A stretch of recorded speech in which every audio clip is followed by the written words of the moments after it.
రబీ పంటకాలం పూర్తయితే చాలా మెట్ట భూములన్నీ ఖాళీగానే ఉంటాయి. కానీ అలా ఖాళీగా వదిలేయడం కంటే వేసవిలో దుక్కులు దున్నడం, భూసారాన్ని పెంచేందుకు ప్రయత్నాలు చేయడం వంటి వాటి వల్ల ఎన్నో రకాల ప్రయోజనాలు ఉంటాయి. అందుకే వేసవిలో నాగళ్లు, ట్రాక్టర్ల సాయంతో దుక్కులు దున్నడం, వీలుంటే పచ్చిరొట్ట మొక్కలను పెంచడం వంటివి చేయడం వల్ల ఎన్నో ప్రయోజనాలు పొందొచ్చని తెలియజేస్తున్నారు మంచిర్యాల జిల్లా బెల్లంపల్లి కృషి విజ్ఞాన కేంద్రం శాస్త్రవేత్తలు.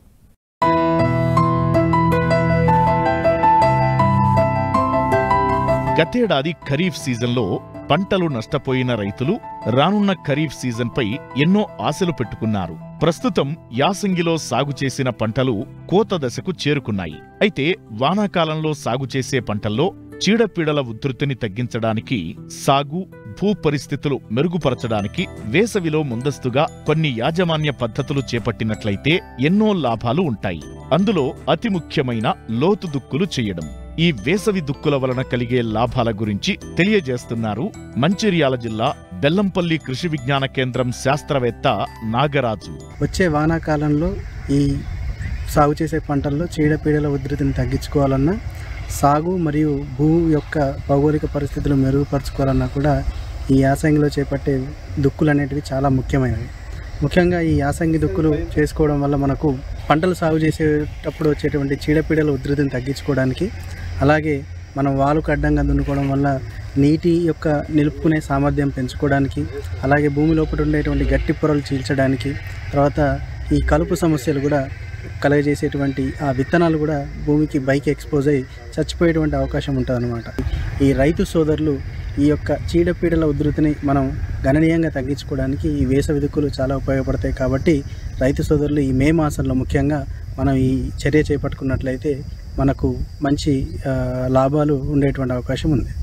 వేసవి దుక్కులను తయారు చేసుకోకపోతే కలుపు నివారణకు అదనపు భారం పడుతుంది. పంట లేని సమయంలో కలుపు మొక్కలు పెరుగుతాయి. ఈ మొక్కలు నేలలోని నీరు, పోషకాలను గ్రహించి పంట దిగుబడిని తగ్గిస్తాయి. అలాగే అనేక రకాల పురుగులకు, శిలీంధ్రాలకు ఆశ్రయాన్ని కల్పించడం ద్వారా పరోక్షంగా పంట నష్టానికి కారణమవుతాయి. కాబట్టి వేసవి లోతు దుక్కులు చేసుకోవాలని సూచిస్తున్నారు శాస్త్రవేత్త డాక్టర్ తిరుపతి. భూసార పరిరక్షణకైనా, నీటి సంరక్షణకైనా మనము ఈ వేసవిలో చేసే దుక్కులు అనేది చాలా ముఖ్యమైనవి. ముఖ్యంగా ఏంటంటే ఈ వేసవిలో అధిక ఉష్ణోగ్రతల తర్వాత మనకు 1-2 తొలకరి జల్లులు పడే అవకాశం ఉంది. కాబట్టి ఈ తొలకరి జల్లులను ఉపయోగించుకొని మనము లోతైన దుక్కులు చేసినట్లయితే నీటిని మరియు భూసారాన్ని పరిరక్షించుకోవచ్చు. అదేవిధంగా మనకు ఏవైతే ఈ లోతైన దుక్కులు చేసుకోవడం వలన లోపల ఉన్న, అంటే భూమి లోపల 3 నుంచి 5 ఇంచులు దాని లోపల మనకు ఈ మొండి జాతి కలుపు మొక్కలు, ముఖ్యంగా తుంగ, గరిక ఇటువంటి కలుపు మొక్కల యొక్క వేరు మరియు దుంపలు అనేవి అవి లోపల ఉండి, తద్వారా మనం వానాకాలం పంట వేసిన తర్వాత అది మన పంటతో పాటు ఆ విత్తనాలు మొలకెత్తి మనకు కలుపు అనేది ఎక్కువగా జరుగుతుంది. అట్లా మనము వీటిని నివారించుకోవడానికి కూడా వేసవిలో లోతైన దుక్కులు చేయడం వలన ఈ ఏవైతే లోపల ఉన్న వేరు కానీ దుంపలు, ఈ గరిక మరియు తుంగజాతి కలుపు మొక్కల యొక్క అవి బయటికి వచ్చేసి అధిక ఉష్ణోగ్రత వల్ల అవి కూడా చనిపోతాయి. తద్వారా మనము కలుపును కూడా నివారించుకోవచ్చును. అదే రకంగా మనము ఈ లోతైన దుక్కులను చేసే ముందుగా మనకు ఈ పశువుల పెంట కానీ, వానపాముల ఎరువు కానీ, ఏదైనా సేంద్రియ పదార్థాన్ని కనుక మనము వేసి ఈ దుక్కులు కనుక దున్నినట్లయితే మనకు సూక్ష్మ పోషకాలు, స్థూల పోషకాలు అనేది కూడా ఎక్కువగా అంది భూసారం కూడా పెరగడం అనేది జరుగుతుంది. మనము ఒక్కొక్కసారి మన వాలును అడ్డంగా, అంటే మన యొక్క భూమి యొక్క చదునును బట్టి మనము ఈ లోతైన దుక్కులను కూడా వాలుకు అడ్డంగా వేసుకున్నట్లయితే మనకు ఈ వర్షం ద్వారా పడ్డ నీరు అనేది బయటికి వెళ్లకుండా, భూసారం కొట్టుకోపోకుండా మనకు నివారణ జరిగి భూమి మరియు నీరు సంరక్షితంగా ఉంచబడుతుంది. రైతు సోదరులు వేసవిలో కురిసే తొలకరి జల్లులను ఉపయోగించుకుని భూమిని బాగా దుక్కి చేసుకోవాలి. తద్వారా భూమిలో తేమను నిల్వ చేసుకునే శక్తి పెరగడమే కాకుండా భూసారం కూడా పెంపొందించుకోవచ్చు. అలాగే నేల కోతను నివారించుకోవచ్చు. కావున రైతులు ప్రతి 2-3 సంవత్సరాలకైనా వేసవిలో లోతు దుక్కులను చేసుకోవడం వల్ల అనేక లాభాలు పొంది వర్షాధార పంటల్లో అధిక దిగుబడులు సాధించవచ్చు.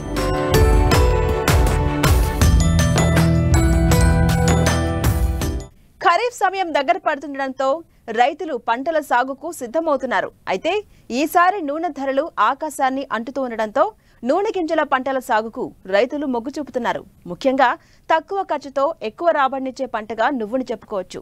ఈ పంటకు నీటి అవసరం కూడా తక్కువే. అందుకే మెట్ట ప్రాంతాల్లో ఈ పంటను సాగు చేసే రైతులు ఆయా ప్రాంతాలకు అనువైన రకాల ఎంపికతో పాటు మేలైన యాజమాన్యం పాటిస్తే అధిక దిగుబడులు పొందొచ్చని చెబుతున్నారు వ్యవసాయ అధికారులు.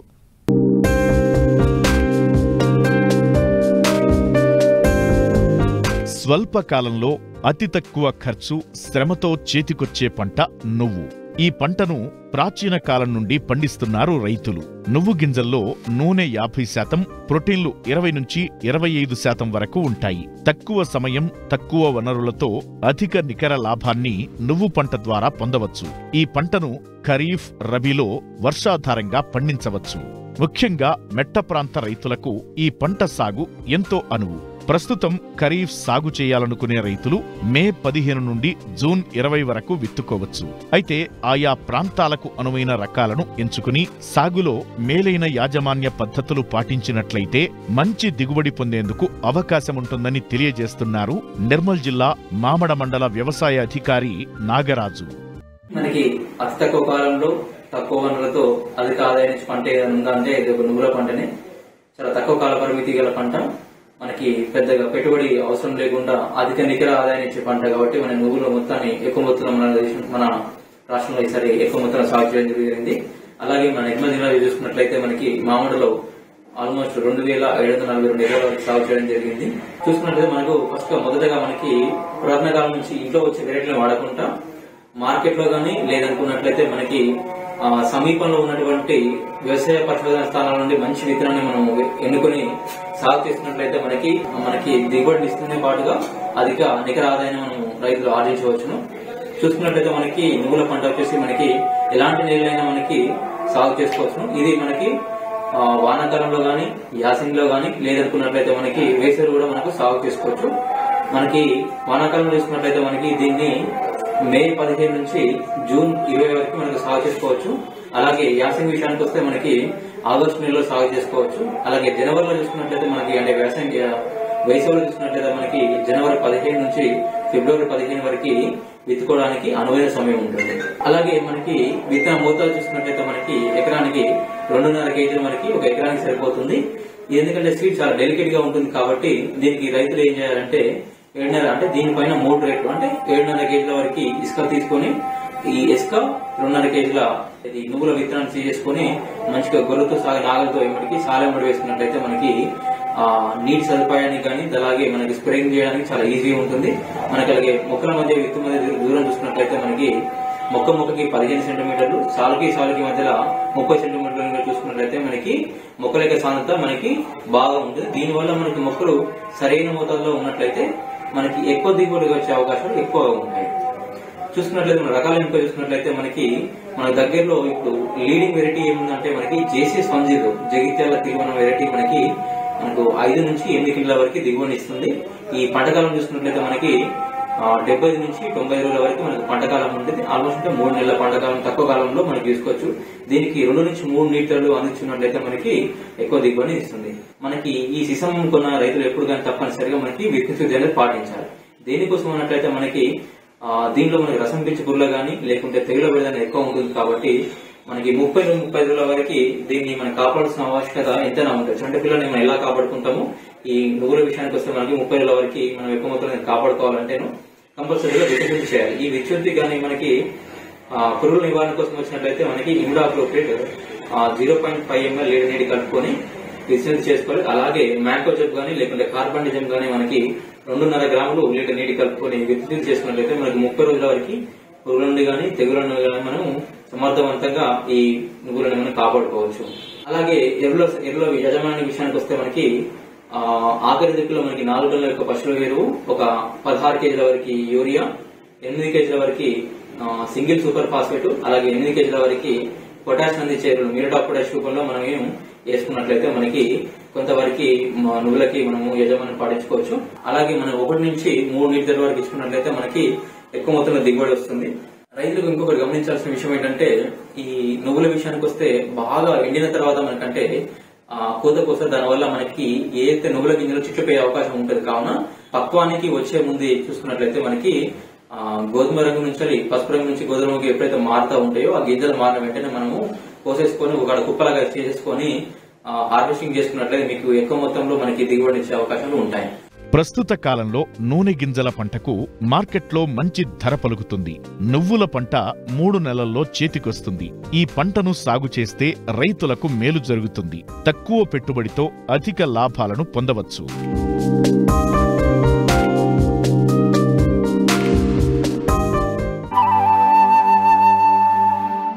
కాఫీ సాగుకు దక్షిణ భారతదేశం ప్రసిద్ధి. కాఫీ తోటల విస్తీర్ణంలో కర్ణాటక అగ్రస్థానంలో ఉండగా కేరళ, తమిళనాడు రాష్ట్రాలు 2-3 స్థానాల్లో ఉన్నాయి. దేశవ్యాప్తంగా లభించే కాఫీ ఉత్పత్తిలో 60% కర్ణాటక నుంచే వస్తుండడం విశేషం. ఆంధ్రప్రదేశ్లోని విశాఖ ఏజెన్సీలో గత 5 దశాబ్దాలుగా కాఫీ తోటలు సాగవుతున్నాయి. ఇక్కడ పండే కాఫీ గింజల్లో నాణ్యత, సువాసన అధికంగా ఉండడంతో దేశీయంగా మంచి గుర్తింపు వచ్చింది. అయితే ఇక్కడి రైతులు సరైన దిగుబడులను మాత్రం తీయలేకపోతున్నారు. సరైన సమయంలో సరైన యాజమాన్య పద్ధతులు చేపడితే అధిక దిగుబడి సాధించవచ్చని తెలియజేస్తున్నారు కాఫీ పొడి రేంజ్ ఆఫీసర్ శ్రీరమణ.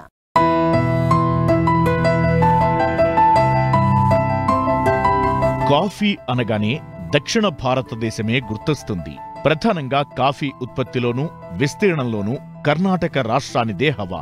ఆంధ్రప్రదేశ్లో కాఫీ సాగుకు అనుకూల వాతావరణ పరిస్థితులు ఉన్నటువంటి విశాఖపట్నం, తూర్పుగోదావరి, విజయనగరం జిల్లాల్లోని మన్యం ప్రాంతాలకు పరిమితమైంది.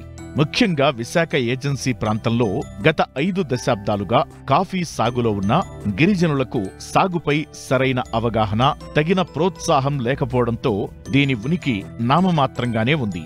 సాధారణంగా కాఫీ తోటల పెరుగుదలకు ప్రత్యేక పరిస్థితులు ఉండాలి. సముద్రమట్టం కంటే 1000 నుంచి 2000 అడుగుల ఎత్తైన కొండవాలు ప్రదేశాలు దీనికి అనుకూలం. సకాలంలో వర్షాలు, 25 నుంచి 30 డిగ్రీలకు మించని ఉష్ణోగ్రత ఉన్న ప్రదేశాల్లో కాఫీ పెరుగుదల ఆశాజనకంగా ఉంటుంది. కాఫీ చెట్లకు నీడ వాతావరణం తప్పనిసరిగా ఉండాలి. కర్ణాటక, కేరళ రాష్ట్రాల్లోని పశ్చిమ కనుమ పర్వత ప్రాంతాలు ఇందుకు అనుకూలమైనవి కావడంతో సహజంగానే అక్కడ కాఫీ తోటలు విస్తరించాయి. ఇదే విధంగా విశాఖపట్నం జిల్లాలోని తూర్పు కనుమల్లో అరకు, పాడేరు ఏజెన్సీ ప్రాంతాలు కాఫీ సాగుకు అనుకూలంగా ఉండటంతో 1960వ దశకం నుంచి గిరిజనులు కాఫీని సాగు చేస్తున్నారు. కానీ ఇటీవలి కాలంలో ఇక్కడ పండే కాఫీకి వాణిజ్య విలువ పెరగడంతో రైతులు సాగు పట్ల అధిక ఆసక్తి చూపుతున్నారు. కాఫీ సాగు, మార్కెటింగ్లో ఐటీడీఏ క్రియాశీలక పాత్ర పోషిస్తోంది. నీడ వాతావరణం ఉండాలి కనుక సిల్వర్ ఓక్ చెట్ల మధ్యలో కాఫీ విస్తీర్ణం అధికంగా ఉంది. ఎకరానికి 1000 నుంచి 1300 కాఫీ మొక్కలు వచ్చేటట్లు నాటి సిల్వర్ ఓక్ చెట్లకు మిరియం పాకించడం ద్వారా అదనపు ఆదాయం పొందుతున్నారు. ముఖ్యంగా చింతపల్లి ప్రాంతంలో అరాబికా, రొబస్లా రకాలను సాగు చేస్తూ ఉంటారు. నాటిన 5వ సంవత్సరం నుంచి రైతుకు దిగుబడి లభిస్తుంది. అయితే ప్రస్తుతం 2వ నారుమడి దశ. ఈ దశలో మొక్కలను జాగ్రత్తగా చూసుకుని జులై నెలల్లో నాటుకోవాలి. డిసెంబర్ నుంచి ఫిబ్రవరి మధ్యకాలంలో కాఫీ గింజల దిగుబడి ప్రారంభమవుతుంది. అధిక దిగుబడిని పొందాలంటే సరైన సమయంలో సరైన యాజమాన్యం చేపట్టాలని రైతులకు తెలియజేస్తున్నారు విశాఖ జిల్లా చింతపల్లి కాఫీ పొడి రేంజ్ ఆఫీసర్ శ్రీరమణ. కాఫీ 11 మండలాల్లో కూడా పెరుగుతుంది. ఇదేంటంటే అటవీ భూమి పరిరక్షించడానికి, అంటే అటవీ సంపద పోకుండా మన పోడు వ్యవసాయం గిరిజనులు ఇక్కడ ఎక్కువ చేస్తుంటారు. దాన్ని నివారించడానికి కాఫీని మొదటిసారిగా ఇక్కడ ప్రవేశపెట్టడం జరిగిందండి. అయితే ఇక్కడ ఏపీఎఫ్డిసి తోటలు ఉన్నాయి, గవర్నమెంట్, స్టేట్ గవర్నమెంట్ తాలూకు ఏపీఎఫ్డిసి కాఫీ ప్లాంటేషన్స్ ఉన్నాయి. కాఫీ బోర్డు కొంత భాగం ఉంది. మిగతా అయితే ఎక్కువ మంది గిరిజన రైతులు ఉంది. మొత్తం మనం 11 మండలాలు చూసుకుంటే 150,000 కాఫీ ఎకరాల్లో సాగుతూ ఉంది. కానీ సరైన సమయంలో సరైన యాజమాన్య పద్ధతులు పాటించుకోవడం వల్ల కాఫీ దిగుబడి అనేది తగ్గిపోతుంది. కాఫీ అనేది ఒక వాణిజ్యపరమైన పంట కాబట్టి దిగుబడి సైజు మనకి ఎక్కువ రావాలి, ఎక్కువ పరిమాణపరం క్వాంటిటీ రావాలి, అలాగే క్వాలిటీ కూడా రావాలి. క్వాలిటీ అనేది కాఫీలో ప్రధాన పాత్ర పోషిస్తుంది. రేటు మనకి రైతులకు ఇచ్చే రేటు కాఫీ నాణ్యత మీద ఆధారపడి ఉంటుంది. అదేంటంటే వాళ్ళు నవంబరు, డిసెంబర్లో హార్వెస్ట్ చేస్తారు కాఫీ పంటను కోసి. దాని ద్వారా మనకి అది గొల్ల చేస్తారు ఎక్కువ మంది. ఇక్కడ ఏంటంటే పప్పు చేసే విధానం చాలా తక్కువ మంది, నీరు అందుబాటులో లేదని లేక అలా చాలామంది చేయరు. అయితే ఆ గొల్ల చేసి అమ్ముతుంటారు, కానీ సరైన నాణ్యత ఉండదు. ఎలా అంటే మీకు సిమెంట్ కళ్ళాల్లో ఆరబెట్టకుండా పేడలకి కళ్ళాల్లో, మట్టి కళ్ళాల్లో ఇలా ఆరబెడుతూ ఉంటారు కొంతమంది. దానివల్ల నాణ్యత అనేది తగ్గిపోతుంది. అయితే కాఫీలు మనకి మన ఏరియాలో చూసుకుంటే 7 రకాలు ఉన్నాయండి. Selection 5A, 5B, selection 6, 8, 9, 11, 13. Selection 13నే మన చంద్రగిరి అంటాము. అది పొట్టి రకము. మిగతా 6 రకాలు కూడా పొడవు రకాలు. పొడవు రకాలు ఏంటంటే మనకి 7 అడుగుల దూరం మనం ప్లాంటింగ్ చేసుకోవాలి, పొడవు కానీ అడ్డం కానీ. పొట్టి రకాలు ఏంటంటే మనకి చంద్రగిరి అంటే సెలక్షన్ 13 చంద్రగిరి అంటాము. అది 6 అడుగుల దూరం పొడవు వెడల్పు కూడా చేసుకోవాలి. ఏప్రిల్, మే నెలలో ఏంటంటే కాఫీ మొక్కల్లో మనకి చేసుకోవాల్సిన పని. ఇప్పుడు కాఫీ నర్సరీ మనం చేసుకుంటాము. కాఫీ నర్సరీ 2వ దశ నార్మల్ అనేవి ఇప్పుడు చేసుకుంటుంటాం. 2వ దశ నార్మల్ ఏంటంటే పాలిథిన్ సంచుల్లో మట్టి నింపి మనం టోపీ దశలో ఉన్న కాఫీ మొక్కలు వేయవలసి ఉంటుంది. ఈ సందర్భంగా ఏంటంటే కాఫీ నార్మల్ బ్యాగులు ఏంటంటే ఒక 3 నుంచి 4 జతల కన్నాలు అనేవి ఉండాలి. దీనివల్ల ఎక్కువైన నీరు అనేది బయటకు పోవడం జరుగుతుంది. గోతులు తవ్వుకోవాలండి. గోతులు తవ్వుకుని మనం జూలై నెలలో కాఫీ మొక్కలు అనేది 2వ దశ నార్మల్ ముగిసిన తర్వాత నాటుతాం. అయితే గోతులు తవ్వేటప్పుడు ఏంటంటే మనకి 4 గొయ్యి పొడవు వెడల్పు లోతు కూడా తవ్వి ఆ గొయ్యిని మనం మళ్ళీ కప్పేటప్పుడు కొంచెం గత్తం అందులో వేసుకోవాలి. గత్తంతో పాటు తిరిగి కప్పాలి. తిరిగి కప్పేసి మళ్ళీ మార్కింగ్ పెట్టుకోవాలి. పెట్టుకున్న తర్వాత 5వ జత ఆకులు వచ్చిన తర్వాత ఆ నర్సరీ మొక్కలు 2వ దశ నార్మల్ మొక్కను తీసుకొచ్చి గోతుల్లో వేసుకోవాలి మార్కింగ్ చేసి పెట్టిన దగ్గర. అలాగే ముఖ్యంగా 2 విషయాలు ఏంటంటే మన కాఫీ పెరిగే మన ప్రాంతాల్లో ఎక్కడైనా సరే మనకి కొమ్మలు తెంపుకోవడం చాలా ఇంపార్టెంట్ అండి. ఫిబ్రవరిలో మొక్క అంతా హార్వెస్టింగ్ చేసిన తర్వాత పళ్ళని ఏరేసిన తర్వాత కొమ్మలు తెంపుకోవడం అనేది చేయాలి. కొమ్మలు తెంపుకోవడం చేసినట్టు ఎండు కొమ్మలు కొట్టు కొమ్మలు తీయాలి, సెంటరింగ్ చేయాలి, గుర్రపు ఎక్కలు తీయాలి, కొరడా కొమ్మలు తీయాలి. ఇవన్నీ కూడా నేను చెప్తూ ఉంటాను. కానీ ఫిబ్రవరి నెలలో ఆ పని చేస్తేనే మనకి పూత అనేది బాగా వస్తుంది. అలాగే పనికిరాని కొమ్మలు తీసేయడం వల్ల సైడ్కి పక్క కొమ్మలు పెరిగి సరైన దిగుబడి రావడానికి అవకాశం ఉంటుంది. నీడ తక్కువ గల ప్రాంతాలలోని తోటల్లో కాండం తొలుచు పురుగు ఉధృతి అధికంగా ఉంటుంది. ఈ పురుగు ప్రధాన కాండం, దళసరి కొమ్మలను తొలచి లోపలికి పోయి పోషక పదార్థాల సరఫరాకు అంతరాయం కలగజేస్తుంది. అందువల్ల 7 నుంచి 8 సంవత్సరాల లేత మొక్కలు చనిపోతాయి. కాబట్టి సకాలంలో అంటే ఏప్రిల్, మే, అక్టోబర్, నవంబర్ నెలల్లో ముందస్తుగా ఈ పురుగు నివారణకు చర్యలు చేపట్టాలి. అలాగే ముఖ్యంగా మనకి ఇప్పుడు కాండం తొలుచు పురుగు అనేది ఎక్కువగా వస్తుంది. కాండం తొలుచు పురుగు వస్తుంటే ఏమవుతుందంటే మనకి కనేపి కూడా మొక్క బెరడు చుట్టూ కూడా అడ్డంగా గాళ్ళు వచ్చేసి లోపలంతా కూడా మొత్తం కాండానంతా కూడా కాండం తొలుచు పురుగు తినేసి నాశనం చేస్తుంది. అది ఇప్పుడు ఏప్రిల్, మే నెలల్లోన, అక్టోబర్, నవంబర్ నెలలోనే దాన్ని నివారించడం మన చర్యలు చేపట్టాలి. అప్పుడు ఏంటంటే ఏప్రిల్, మే నెలలో ఏం చేస్తామంటే మనకి ఎక్కడైతే మన కాఫీ తోటలో ఎండ తగిలే మొక్కలు ఉన్నాయో, ఎండ ఎక్కువ తగిలితే అక్కడే కాండం తొలుచు పురుగు వస్తుంది. ఎండ ఎక్కువ తగిలే మొక్కల దగ్గర మనం ఏంటంటే గోను సంచితో కానీ కొబ్బరి పీచుతో కానీ అది కాండాన్ని రుద్దేసుకొని దాని మీద గొల్ల సున్నం పూత అనేది వేసుకోవాలి. దీనివల్ల కాండం తొలుచు పురుగు దగ్గరికి వచ్చి రావడానికి అవకాశం లేకుండా ఉంటుంది. ఆ విధంగా మనం నివారించవచ్చు.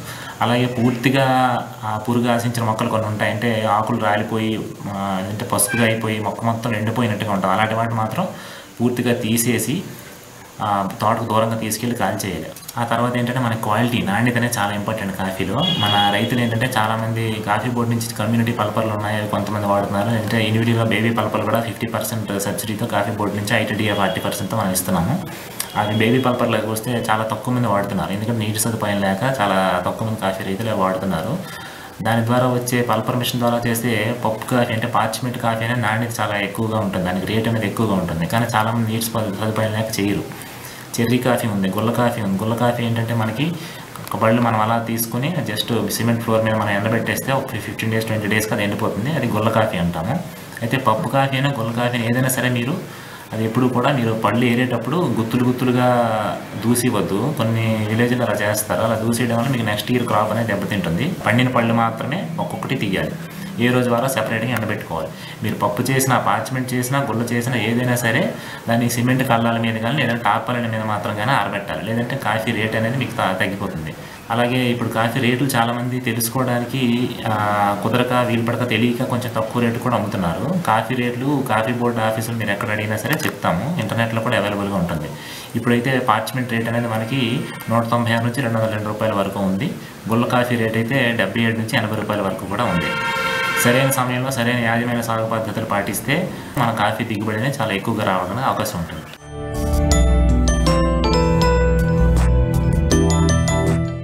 వేసవిలో అందరూ ఇష్టంగా తినే పండు పుచ్చ. ఎండలు మండే వేళ ఎర్రని పుచ్చకాయలు శరీరాన్ని సేద తీరుస్తాయి. అందుకే వేసవిలో పుచ్చకు మంచి డిమాండ్ ఉంటుంది. ఈ నేపథ్యంలో మార్కెట్కు అనుగుణంగా పుచ్చను సాగు చేశారు నెల్లూరు జిల్లాకు చెందిన ఓ రైతు. అయితే తక్కువ పెట్టుబడి, తక్కువ సమయంలో పంట దిగుబడులు చేతికందుతున్నాయని ఆనందం వ్యక్తం చేస్తున్నారు.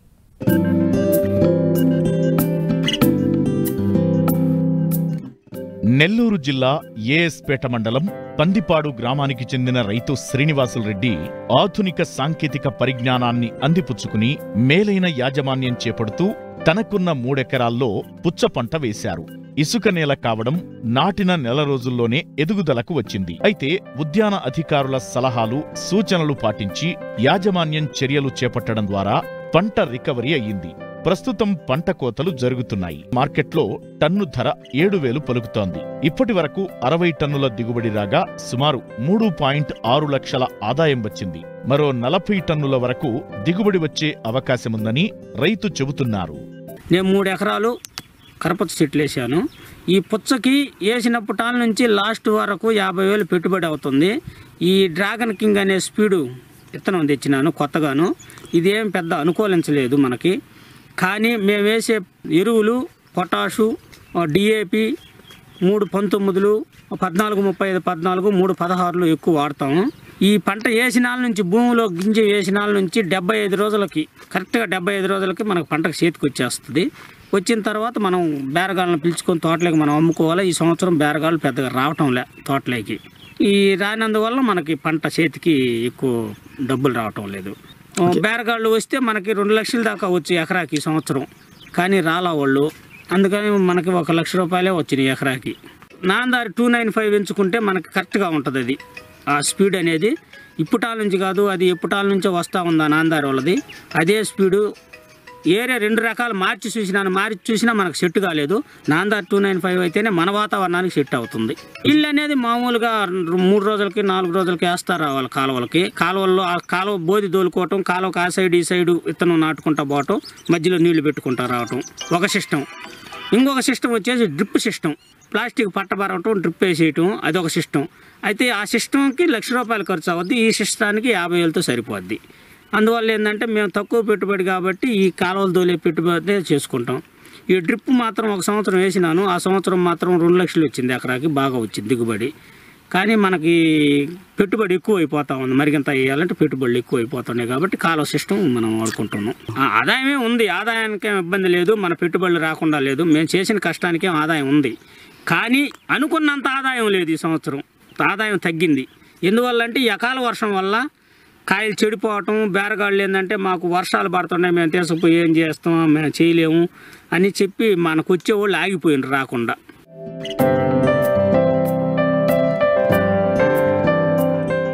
మరిన్ని ఆసక్తికరమైన విశేషాలతో ప్రతిభా బయోటెక్ కొక్వెలి సమర్పించు మట్టి మనిషి కార్యక్రమంలో మళ్ళీ కలుసుకుందాం. అంతవరకు సెలవు, నమస్కారం.